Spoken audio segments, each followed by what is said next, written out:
You ask Tiger to solve. This deals with linear equations with one unknown. The final result is x equals -2. Let's solve it step by step. Simplify the expression. Multiply the coefficients.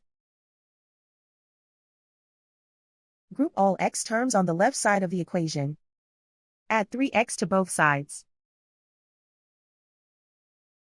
Simplify the arithmetic. Group like terms.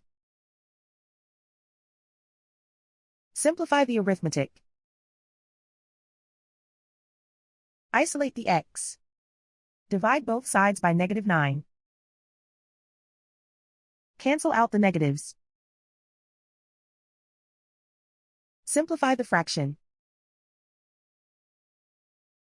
Move the negative sign from the denominator to the numerator. Find the greatest common factor of the numerator and denominator. Factor out and cancel the greatest common factor. And so the final result is x equals -2.